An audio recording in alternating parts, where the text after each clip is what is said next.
We have all commissioners here. We'll start with the Pledge of Allegiance to the United States and Texas flag. Allegiance to the flag of the United States of America and to the republic for which it stands, one nation, under God, indivisible, with liberty and justice for all. On the Texas flag, I pledge allegiance to thee, Texas, one state, under God, one and indivisible. Okay, the first item is the 2024 independent audit. Sergio, Ray, this is your item.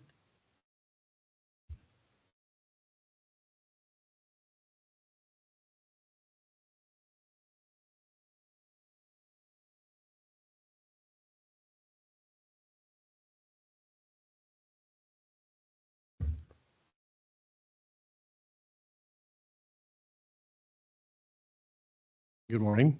Morning. For the record, my name is Sergio Rey, Chief Financial Officer, and with me this morning is Mr. Kevin Sanford, the engagement partner with Weaver and Tidwell.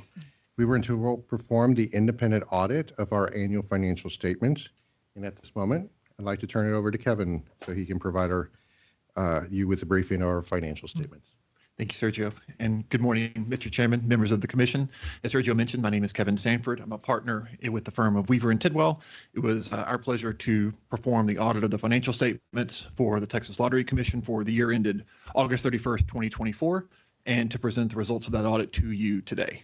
So just some high-level comments on the outcome of the audit. Financial statements, or our opinion in the lottery's financial statements, that is on page 4, 5, and 6 of the document. Our opinion, once again this year, is an unmodified opinion, which is the highest level of assurance that independent auditors can give to a set of financial statements. And it states that in all material respects, the lottery's financials are accurately presented. And then the other opinion that we have in the document is on pages 87 and 88. The lottery, as an agency of the state of Texas, it is required that we perform our audit in accordance with government auditing standards, in addition to the AICPA standards. And in accordance with government auditing standards, we're required to perform certain tests on the lottery's internal controls over financial reporting, as well as on compliance with certain items of the lottery's operations. And happy to report that if we did have any findings under either one of those, they would be reported in this document, again on pages 87 and 88. And you'll see that there were no instances of non-compliance with either internal controls or any findings under internal controls or non-compliance. So really in all aspects, it was a clean engagement for the lottery's financial statements, and happy to go through any other details or questions if there are any. Commissioners, any discussion? Okay. Again, Kevin, how long has your firm been doing this work for Commission? It was approximately 10 or 11 years. We were thinking about that earlier. I believe that we're in our 10th or 11th year. Okay, well, we appreciate the good work that you do, your organization, and your attention to detail. And Sergio, thank you for helping to get us to where we are. So thank you both. Pleasure. Thank you. Okay. And if I may, I'd like to, share those comments with the financial reporting team who did all the work with our manager, Marlene Blasi, and every member of the financial reporting team. Okay. Sergio, thank you very much. Okay. We are going to move on then to the Bingo Advisory Committee report. Trace, your item.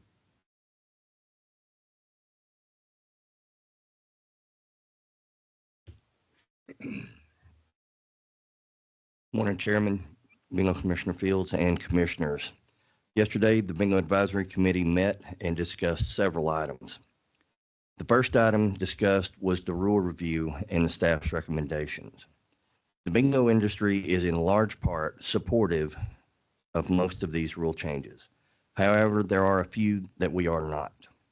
The rule concerning the destruction of paper bingo products, the rule concerning the penalty matrix starting at over $200 for charities who could possibly be fined for clerical errors, and the rule not allowing the BAC to discuss new and inviting games of bingo or other jurisdictions' laws, rules, or other games of bingo.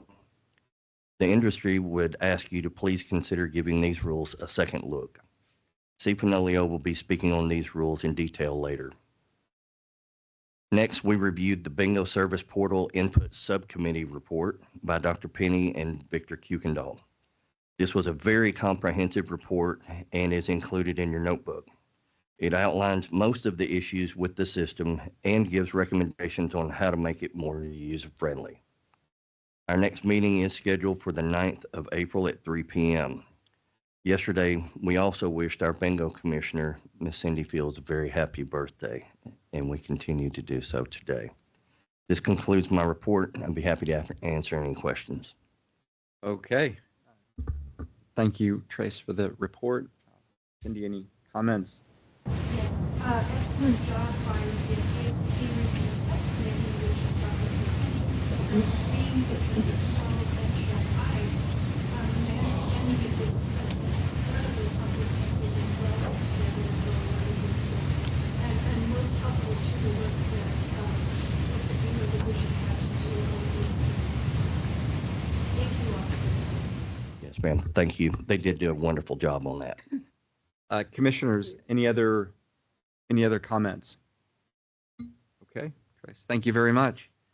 Next item is an adoption of bingo rule changes. Tyler, your item.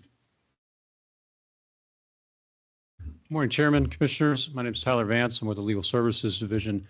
I have for your consideration today an adoption package involving 44 rules in the bingo, Chapter 402. Some of these are new, some of these are repeals, the vast majority are amendments. This package comes to you after about a year of work pursuant to the quadrennial rule review process. We've met with BAC, 4 or 5 times during their regular scheduled meetings. We had meetings with their subcommittee on rules. And then, of course, about halfway through the year, we got the report from the Sunset Commission that identified several gaps in our rules. We've incorporated those observations. We filled those gaps. And everything's been presented to you, and it was presented in October and where you proposed it. There are some changes to the adoption package that were not included in the October proposal, and so I'd like to highlight those for you. One of them is regarding bingo advisory opinions. The statute, the Bingo Enabling Act, enables y'all to delegate the issuance of those advisory opinions to the bingo director. Sunset Commission identified that as a kind of a problem. They're going to recommend legislative change on that in the future, that they think that the commissioners themselves should be issuing it. As soon as that recommendation came out, we got a bingo advisory request about a week later, and y'all decided to proactively go ahead and issue that. Then we got another one in October, and the problem with that is that the statute requires that it be issued within 60 days, and we got caught in a situation where it couldn't be issued during a regularly scheduled meeting. So because the law still allows you to delegate it, you delegated that one to LaDonna so that we didn't have to have a special meeting so the commissioners could issue it. So we decided to amend this rule, even though it wasn't noticed in the proposal. This is 402-101A3, which currently says that the commission will delegate or has delegated the authority to issue to the bingo director. We're going to change that to may. And with the idea that generally y'all will issue the BAOs, but you may delegate it in the situation like we had last time where there's just no way to do it without calling a special meeting. And of course, Sunset's going to recommend changes to the legislation, and we'll see what happens then, and we can come back and modify it. There are also 2 changes pursuant to public comments. Steve Fenolio commented on behalf of the Texas Charity Advocates and the Bingo Interest Group, and he has a number of comments. He's here and he'll present them, but I'll highlight the 2 that we changed. The 2 rules we changed based on his comments. One is to 402-109. This is the definition of premises. He correctly pointed out that there is an exception in the statute for certain grandfathered licensees that had a license before 1997, that they can have more than one premises under a common roof or a foundation. So we've added that language in there. And then he also requested on Rule 402-105, this is our new rule that talks about how the agency receives documents. We copied it from the comptrollers, and it currently, the draft provides that you can use a common carrier, which is like UPS, FedEx, things like that. And Steve requested that we also allow for contract carriers, which is anybody. It could be a bike messenger or anything like that. So we've added that. Of course, like I said, Steve has a number of comments. I'm not going to try to preempt him on this, but I'll be available to respond. I'm available if you have any questions for any specific any specific issues in these rules. Again, there's 44 of them, quite a few, but staff recommends that you adopt the package as written. Okay. Thank you very much. Commissioners, any questions? Okay. Thank you. So we do have Mr. Stefanolio, who is here and will speak on behalf of Bingo Interest Group and Texas Charity Advocates. Good morning, Mr. Chairman, Commissioner. There we go. Good morning, Mr. Chairman, Commissioners. Thank you for allowing me to speak, and I'll be brief. Industry supports, I guess, 98% of what's in this lengthy package. We worked diligently with staff. There are two things, though, that ruffle our feathers, and I've made this clear in my comments to the staff and as well as to the BAC yesterday. The first has to do with the work plan for the Bingo Advisory Committee. Tyler just said that they've incorporated the sunset changes. Well, not exactly, because the sunset staff looked at the BAC, the Bingo Advisory Committee, and said it makes no sense that the BAC can't comment and advise the commission on other states' laws that may impact charitable bingo, to the good or the bad. Historically, the commission has said no in that, and we think it should change. My suggested language was, and this is found in 402.102 paren N paren 3, dealing with the Bingo Advisory Committee, the work plan shall allow the BAC to review and comment on other states' laws. You regularly get advice and comment on multi-state lottery provisions, and occasionally y'all have had to change your rule because the multi-state lottery has changed its rules.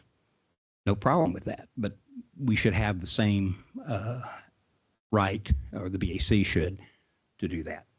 The second issue is the penalties, and that's found in 16 TAC 402.706 paren C. There are two categories of penalties, and the first, well, there's several, but the first two are considered more or worse. And so Sunset said, well, instead of a 0 to 1,000 range, it should start with a monetary penalty.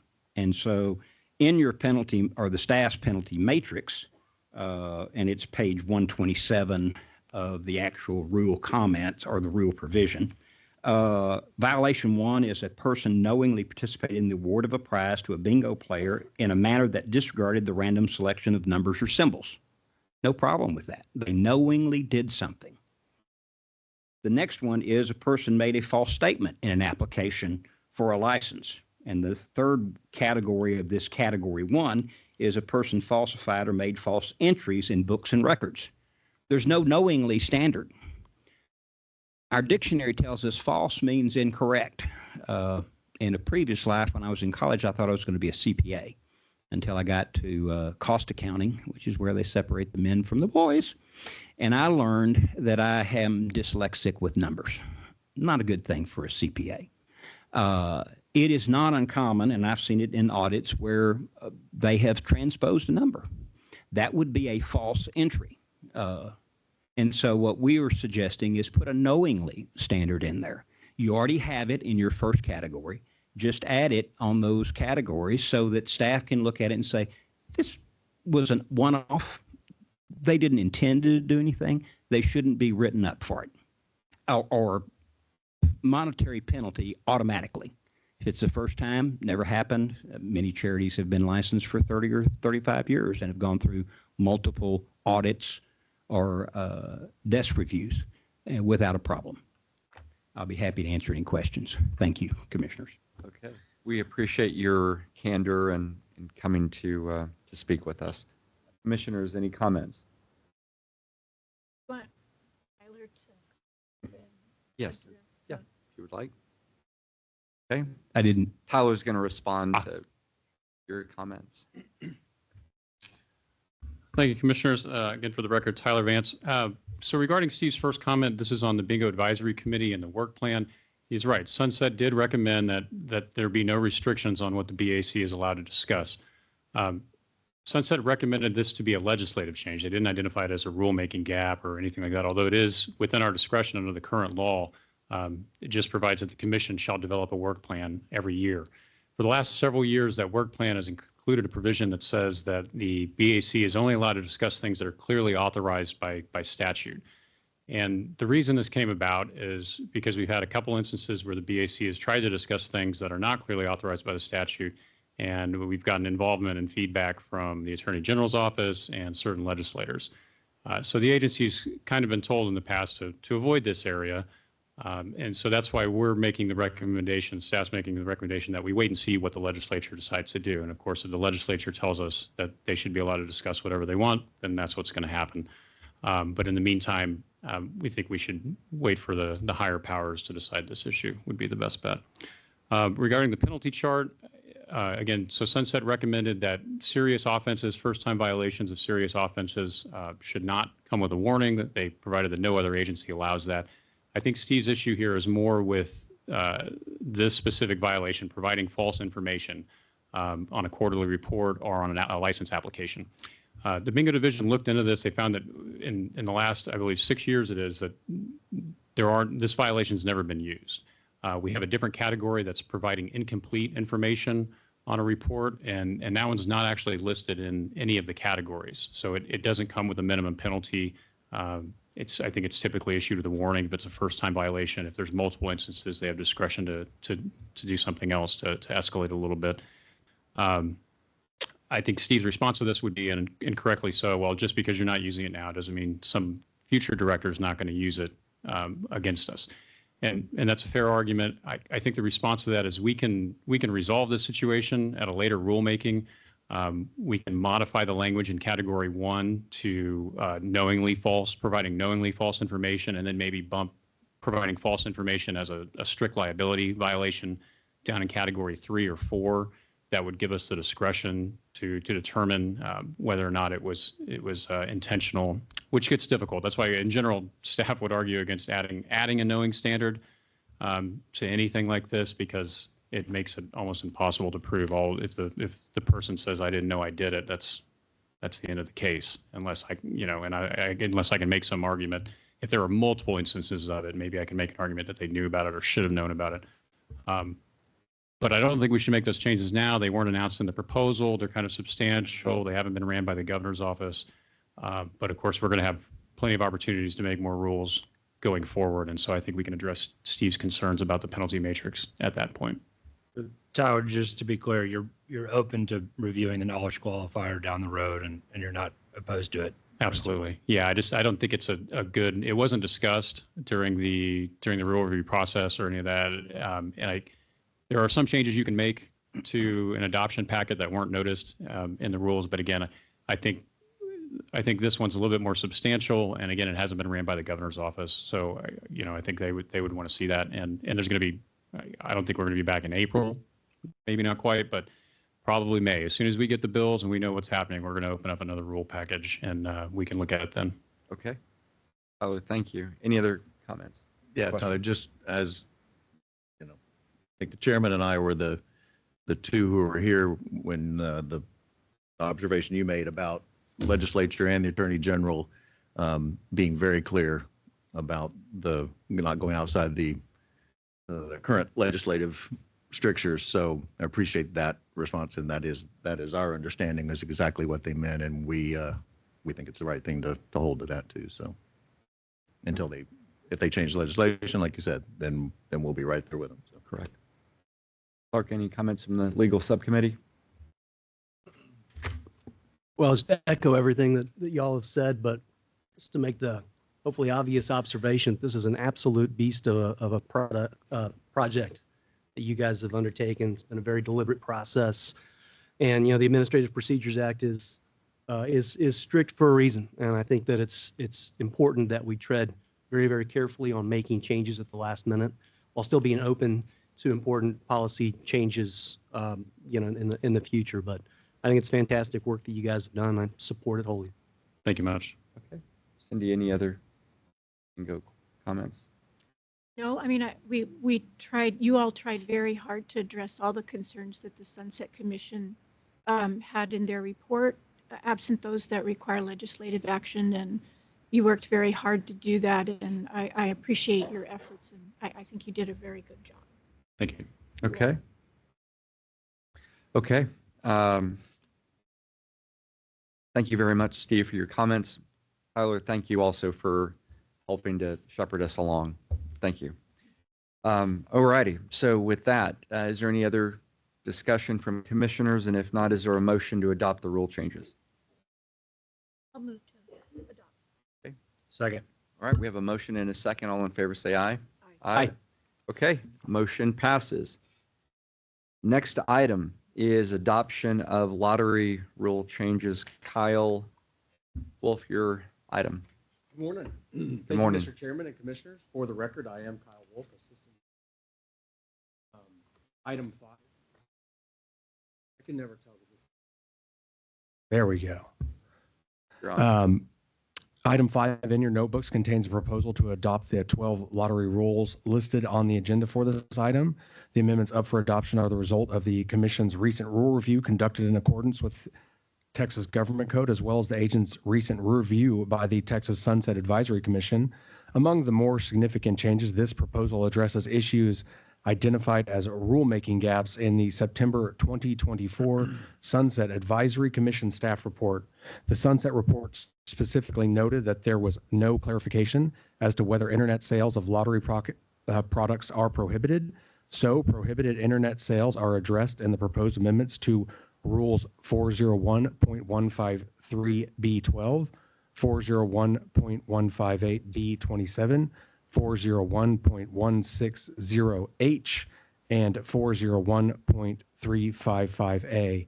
The Sunset Report also noted there was no explanation of what it means for a person to engage in a business exclusively as a lottery sales agent for purposes of licensure. So that explanation is addressed in the proposed amendment to Rule 401.153B13. The amendments also clarify procurement procedures and the time period a bidder or proposer has to respond to an appeal of certain protest decisions issued by the agency in procurements. It updates several definitions. It updates a provision in the scratch ticket game rule to make it more consistent with the draw game rule, updates scratch and draw ticket prize claim processes, and update the language regarding lottery security to state that several divisions of the Commission are responsible for developing and maintaining security plans and procedures and confirming that these plans and procedures are protected under the Texas Public Information Act. These proposed amendments were published in the Texas Register, and a public comment hearing was held in this boardroom on January 15th. We received no public comments. This is an action item, and staff is recommending that the Commission adopt the proposed amendments. If you have any questions, I'll be happy to answer them. Thank you. Okay. Thank you, sir. Commissioners, any discussion? Clark, any comments from the legal subcommittee? Okay. Nothing? Okay. Is there a motion to adopt the rule changes? Do we have a second? All in favor say aye. Aye. Okay. Motion passes. Thank you so much. Thank you, Commissioners. All righty. Next item, report on lottery operations procurement. Angela, your item.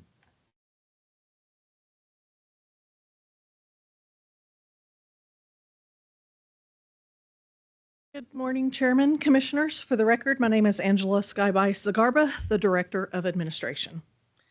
Item 6 in your notebooks is a briefing item. This is an interim status update to let you know that the lottery operations and services RFP is continuing to progress as planned. In accordance with the schedule of events, in January, the Texas Lottery held separate oral presentations with each proposer in this room, and site visits were made to each proposer selected location to receive information regarding vendor proposals. Both of these activities are useful, and they help bring a written proposal to life. These were two important milestones, but there's still work to do, and the evaluation committee will continue its review for the next few weeks. During this time, if there's any changes to the final milestone listed in the schedule of events, vendors will be notified. And this brings me to the final milestone, which is listed in the schedule of events, the announcement of the apparent successful proposer, also called the ASP by some. This is a milestone that's been used by the Texas Lottery for more than 25 years in its procurements to announce the highest scoring proposer and is a courtesy notice provided to vendors that participate in each procurement. This is not the notice of contract award, which will happen later in the process.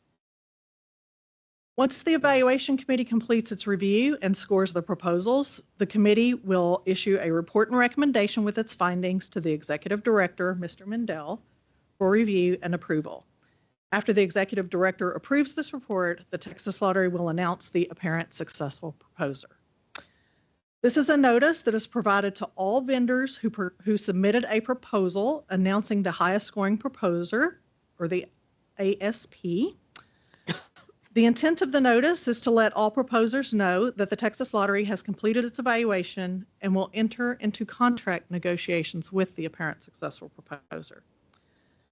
Once a contract is negotiated, it will then be brought before the commission for approval, and that approval is then the contract award, and a notice of contract award will be sent to all vendors that participated in the process. If you have any questions, I'll be happy to answer them. Okay, Angela, thank you. Any discussion, commissioners? Okay, great job, Thank Angela. you. Thank you so much. All righty, we're on to item 7, lottery sales and revenue. Sergio and Will.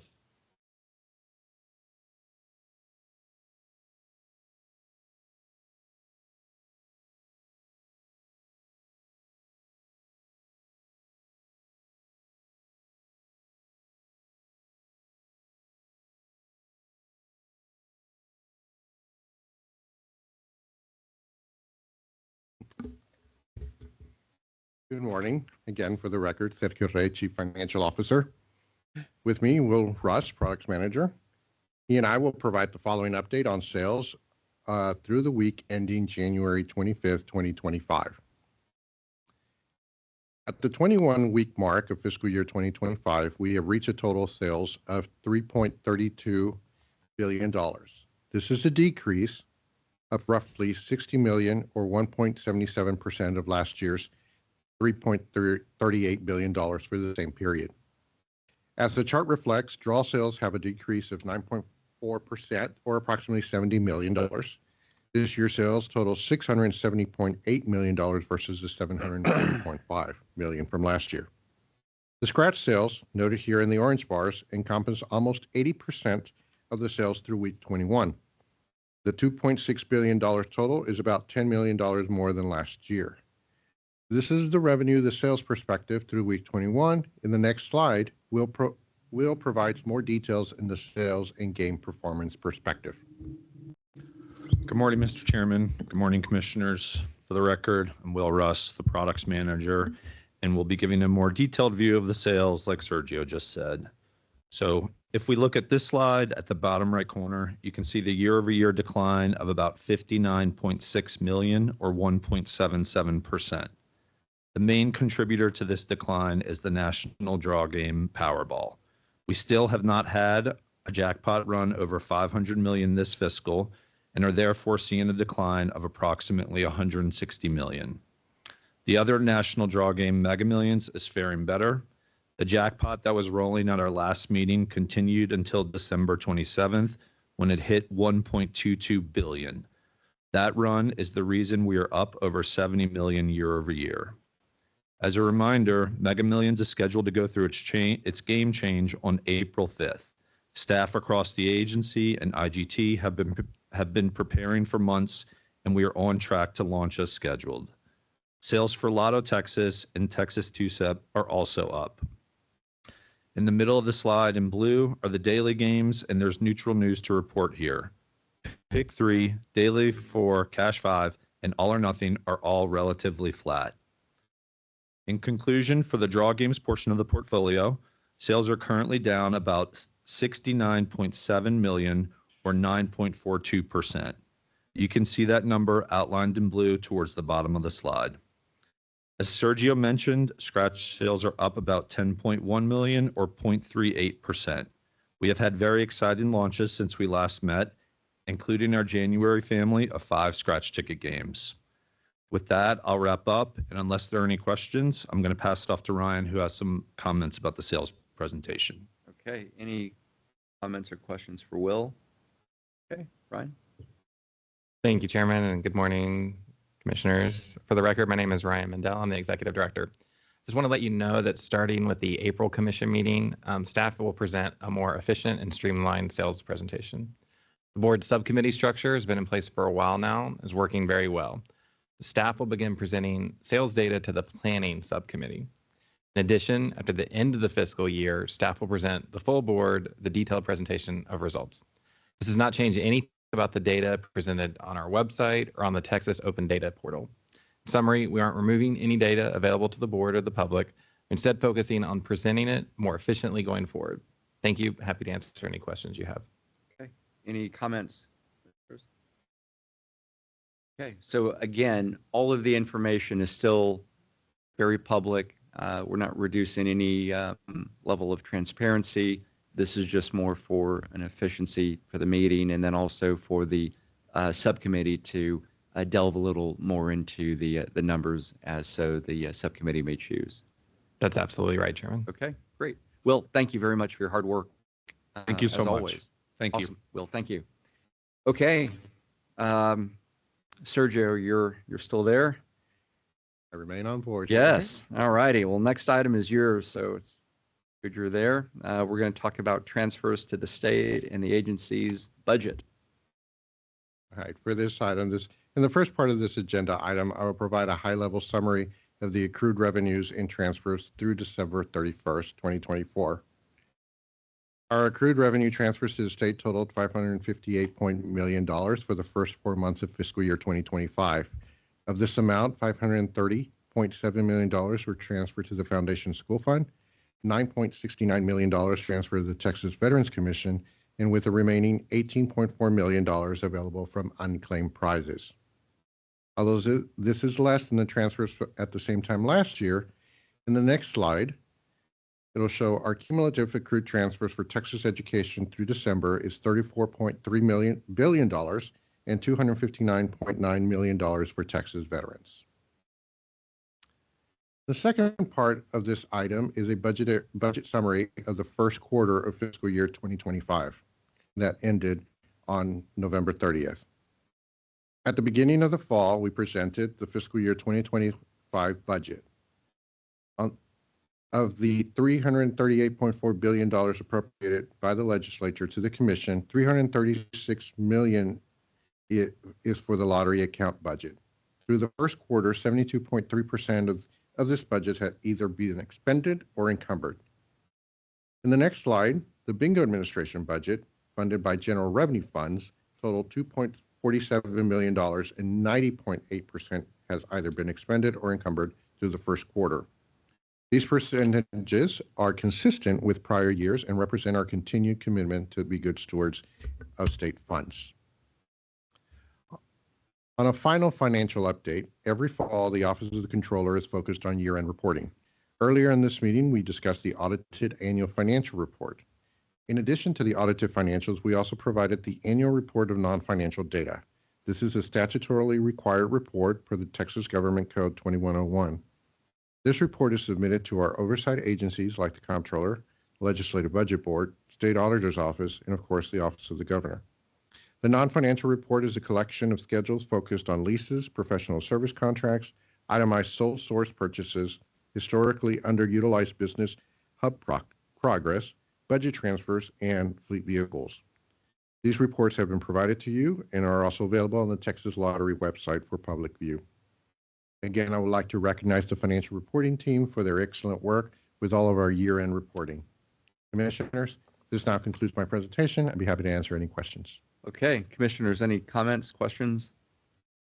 Sergio, we appreciate your fiscal responsibility, and again, at the beginning of the meeting, a clean audit, so great job all around. I really appreciate you. Thank you, sir. Okay, Sergio, good job, and good job, obviously, to all the those that participated with staff, and this is incredibly important, so good job. All righty, next item, still Sergio, the agency's sunset review process. This agenda item is an update of the last meeting of the Sunset Advisory Commission, which also correlates with my last presentation on Sunset Advisory. In the September meeting, as you recall, the Sunset Advisory Commission tasked the Sunset staff to complete an evaluation of the effectiveness of the agency's executive leadership and to study the potential regulation of lottery ticket courier companies in Texas. This report was issued on January 6, 2025. The report was also provided to the Senate Committee on State Affairs and the House Committee on Licensing and Administrative Procedures. This report did not include any recommendations. At the January 15, 2025 meeting of the Sunset Commission, the chair presented this report publicly. No comments or additional discussions occurred at the meeting. And with that, the next step is the agency's sunset bill, which its progress will be discussed further with you in future legislative updates by Nelda Trevino and the governmental affairs staff. This concludes this update. I'm available for any questions. Okay. Commissioners, any questions, comments? Wow. Okay. You must have done a really good job. So thank you very much for spending part of your morning with us, Sergio. So good job. All righty. Next, we're on to item number 10, sunset management. This is an action item to approve a plan prioritizing IT updates and eliminating paper-based processes in the bingo division. Donna and Jason, your item.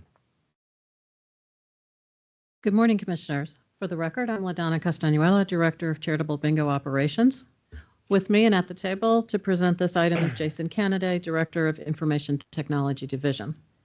Management Action 2.5 of the Sunset Commission Staff's report requires the agency to establish a plan in consultation with the Department of Information Resources, prioritizing IT updates for the Bingo Operating Service System, otherwise known as BOSS, and the Bingo Service Portal, which is the BSP, and eliminating paper-based processes in CBOD. The management action directed the agency to develop a timeline with discrete tasks to achieve improvements and included the following 5 plan requirements. Consult with the Bingo Advisory Committee to seek input related to licensees' experience and suggestions for the Bingo Service Portal.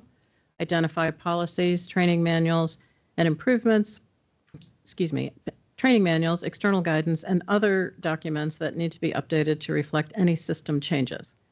Identify any statutory barriers to improvements and whether the agency will need additional resources. Evaluate the implications and potential cost savings of eliminating mailing of forms and instead requiring electronic filing for licenses, renewals, and other information. And finally, evaluate options for ensuring BOSS and CAMP are integrated to the agency so that the agency can check compliance history and risk assessments. Also, per the management action, staff is required to submit this plan to the Commission for approval no later than March 15th, 2025. The draft plan was presented to the Commission's Planning Committee at its January 28th meeting, and it is included in your notebooks. Staff has been working on plan requirements since the recommended management action was adopted in September. The plan addresses each requirement, including some details about work already in progress. For instance, in October of last year, the BAC established the Bingo Service Portal Input Subcommittee to provide the division with recommendations for improvements for the BSP. The subcommittee provided a report to me on January 3rd. The report identifies 21 recommendations for improvements. Also in December, and with the help of Jason and IT staff, CBOD sent a BSP user survey to BSP users in our database. We received 178 responses, including more recommendations and contact information for responders willing to participate in follow-up. Requirements regarding elimination of required USPS mailing and instead allowing electronic notification to license holders are addressed in some of the bingo rules adopted under item 4 earlier in this meeting. There will be more paper elimination rules proposed when the BSP and BOSS are upgraded and more forms and applications are available electronically. Regarding the cost of the plan and the need for additional resources, as presented to you at previous meetings by Sergio Rey, the agency's controller, the agency has 2 bingo-related exceptional items in its FY 26-27 LAR. The plan timeline proposes a schedule ending on August 31st, 2027, and assumes the exceptional items will be funded. If the exceptional items are not funded, the timeline may be impacted.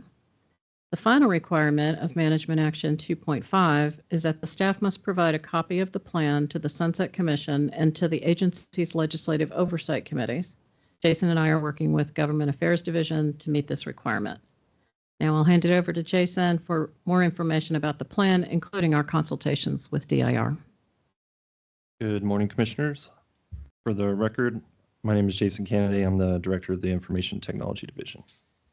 As LaDonna mentioned in her comments, the IT Division and CBOD have been working on a plan to prioritize IT updates for CBOD applications, primarily the BOSS and BSP applications. We've titled this plan the Information Technology Update and Elimination of Paper-Based Processes Plan for the Charitable Bingo Operations Division, and it is included in your notebooks. While the plan has been in development, the IT Division has been working steadily on modernizing the BOSS application with our currently available resources. To date, we have completed about 40% of the tasks for converting that application to our modern application platform from the legacy platform.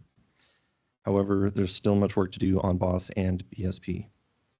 So with that in mind, in October, we began consulting with the Texas Department of Information Resources, otherwise known as DIR, on options for this management action.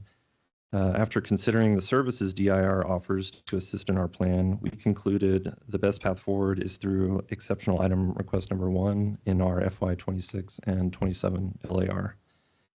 The exceptional item request will fund 2 contract software developers using DIR's IT staff augmentation services contracts, and also fund an additional FTE, a full-time equivalent software developer.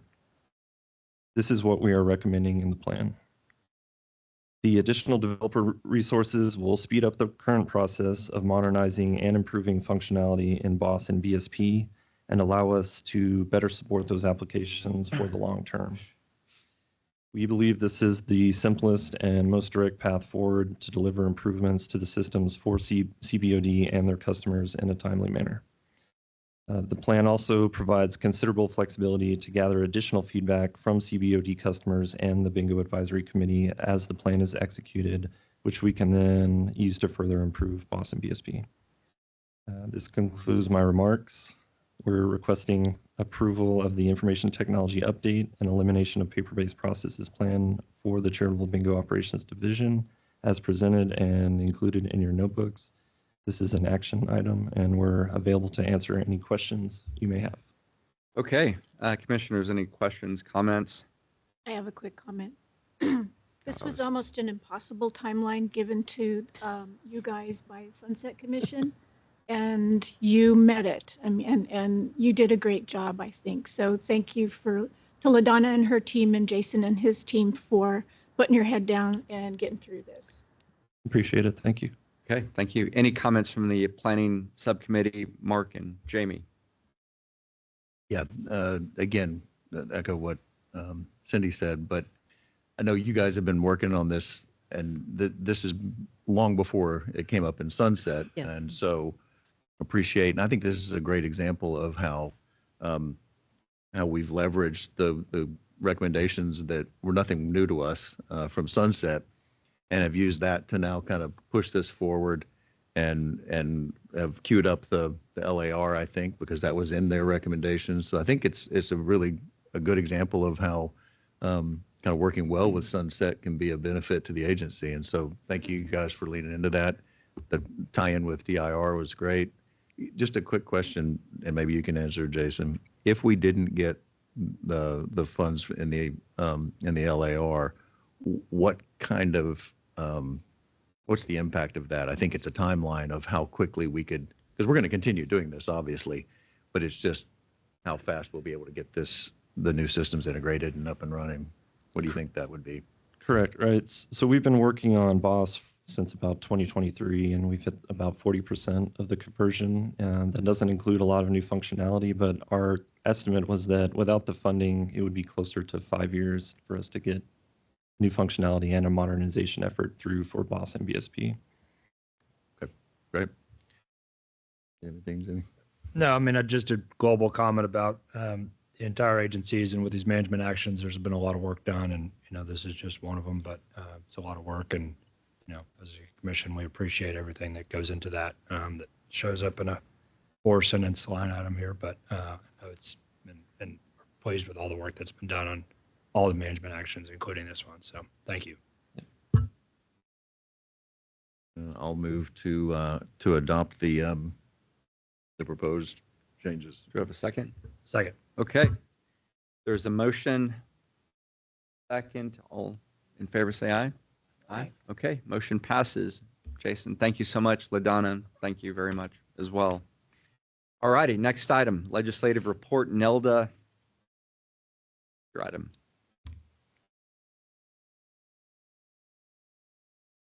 Good morning, Commissioners. For the record, I'm Nelda Trevino, the Director of Governmental Affairs. As you are aware, the 89th Legislature convened its regular session on January the 14th. We've provided you with updated bill tracking reports, and today I want to highlight a few bills that have been filed and to add to the list of bills that I mentioned at the Commission's December 5th meeting. These include Senate Bill 1 by Senator Joan Huffman and House Bill 1 by Representative Greg Bonin.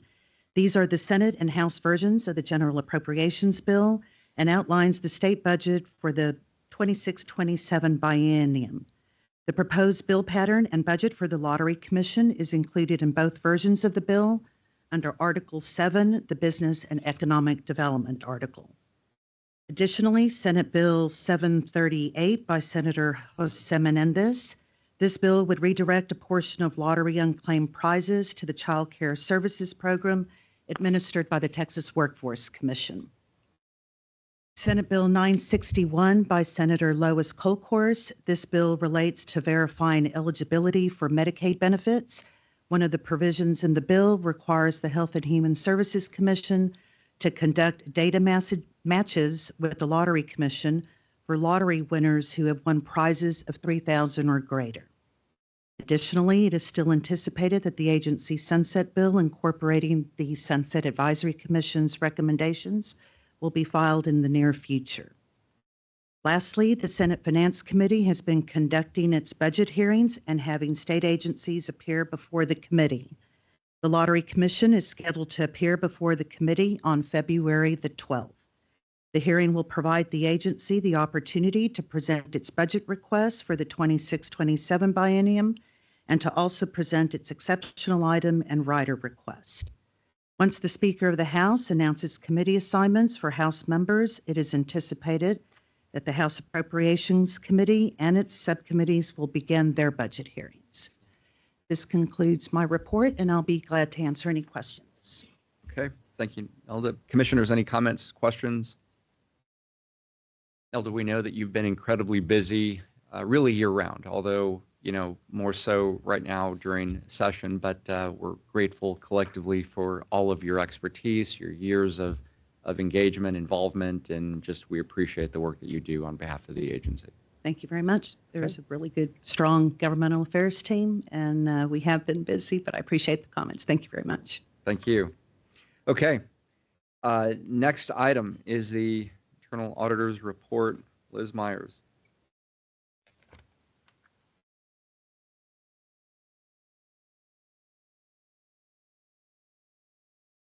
Morning, Commissioners. Good morning. For this period, we've completed the Charitable Bingo Operations Division Licensing Advisory, which I'll discuss in more detail shortly, and we have started the advertising program audit as well. And for this next period, we anticipate completing the advertising program audit, starting the claims prize management audit, as well as start the budget audit. With regards to the bingo licensing advisory engagement, we found no control issues at this time or gaps, and we believe that the control environment is generally effective. We did note 2 opportunities for improvement, which means basically the controls are working effectively. These are just opportunities to become more efficient, effective, best practices. And then we also had some notable observations. We saw a significant improvement in the key measures or KPIs from 2021 to 2024, specifically with the number of licenses issued, the number of applications processed, the average bingo licensing processing time for new and renewals. And we believe this was achieved by them addressing obstacles through organizational changes, improved communications. They've really done a great job. With regards to our FY25 internal audit budget status, we have expended 23% of the hours and 21% of the fees, and we have no concerns at this time that we'd be able to complete on time and on budget as far as the plan is concerned. And then lastly, as far as the internal audit plan status, we have started the advertising, we have started the claims price management just recently, and in March, we will kick off the budget audit. So with that, I'm happy to answer any questions you may have. Okay. Thank you, Liz. Commissioners, any comments from the audit subcommittee, Cindy and Jamie? Good job to the division on making the operational changes that they've made in the last 3.5 years. You don't normally, in my experience as a CPA, get compliments from your audit. You're making those compliments, and I appreciate the progress that you guys have made. Okay. Any other comments? Liz, thank you so much. Thank you. All righty. Next item is the bingo report. Donna, your item. Thank you. Again, for the record, I'm LaDonna Castanuela, Director of Charitable Bingo Operations. In your notebooks, you have the division's output metrics for December and January through January 25th. That's all I have for you regarding this item, and I'm available to answer questions. Okay. Thank you, LaDonna. Cindy, any comments? Okay. Any other commissioners? Good job. Next item, our esteemed Executive Director's report. Ryan. Thank you, Chairman and Commissioners. Again, for the record, my name is Ryan Mendel. I'm the Executive Director. My only update today is related to the bulk purchasing issue that I briefed you on at our August 2024 meeting, as well as an update on the current Lotto Texas jackpot. After our current Lotto Texas jackpot rolled last night, it sits at $78.25 million. That is higher than the Lotto Texas jackpot was in the last draw before the bulk purchase that occurred in April 2023. That jackpot ended up totaling $95 million, but it started that Thursday morning at $74 million. As I updated you in August, I've been closely reviewing what happened in April 2023 and evaluating guardrails on this activity going forward. I shared then that we identified two changes, an internal process change and a software change. Both of those changes have now been put into place. We're continuing to monitor the Lotto Texas jackpot. So far, the safeguards seem to have worked. We know these bulk purchasing groups are still active in many states. And recently, they were active in a European jackpot and successfully obtained the jackpot in that country. As reported in August, the guardrails we've implemented do not make this legal activity impossible. These measures were appropriate to make sure that the agency is not actively working or encouraging this activity and to limit the impact on perception of our games.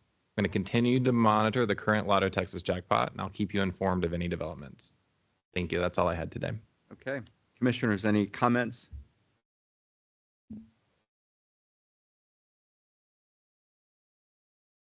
Okay. Ryan, always thank you for your commitment and getting us through. So good job. Next item is the enforcement cases. Bob. Morning, Commissioners. I'm Bob Beard, General Counsel. Item 15 contains 18 lottery cases, tabs A through R. These are cases where a licensee violated a statute or rule, and in most cases, either the respondent failed to appear at the hearing and it proceeded by default, or the staff and the respondent reached a settlement in the form of an agreed order. We have both of these types of cases today. Tabs A through K are the non-sufficient fund lottery retailer license revocations handled in a single order. Each case was presented at the State Office of Administrative Hearings for revocation of the retailer license because the licensee failed to have sufficient funds in their bank account to cover electronic fund transfers to the Commission's account. In each case, the licensee failed to appear at the hearing and the judge remanded the case to the Commission to handle as a default matter. Tabs L through R are lottery agreed orders. There's a mix of cases today. Some where a retailer charged extra for purchasing tickets with a debit card, a couple of cases where a retailer claimed a winning ticket purchased from a customer, and where a retailer accepted credit cards as payment for lottery purchases. These are all cases similar to what you've seen before. The materials are all in your notebook. I'm happy to answer any questions. And you're welcome to take all these up in a single order if you like, or Okay. single vote. Commissioners, any questions, comments? Is there a motion for approval? So moved. Second? You have a second. All in favor, say aye. Aye. Bob, thank you very much. Thank you, Good job. Commissioners. Next, we have public comment. I have no request for public comment. Okay. Commissioners, I believe this conducts the business here before us. I would like to say, on behalf of all of our fellow commissioners, to all of the presenters and all of our staff that support all of the detailed information, presented not only today, but in all of our meetings, that we're very grateful. We know that, time before us, you have a lot of information and just your knowledge is incredible. And we're very thankful that you are all prepared to answer our questions. And we know that we also have those opportunities to have that additional dialogue through our subcommittees and individually with staff and through our esteemed executive director as well. So with that, do we have a motion to adjourn? Okay, is there a second? Second. Okay. All in favor say aye. Okay, we are adjourned. Thank you all again very much.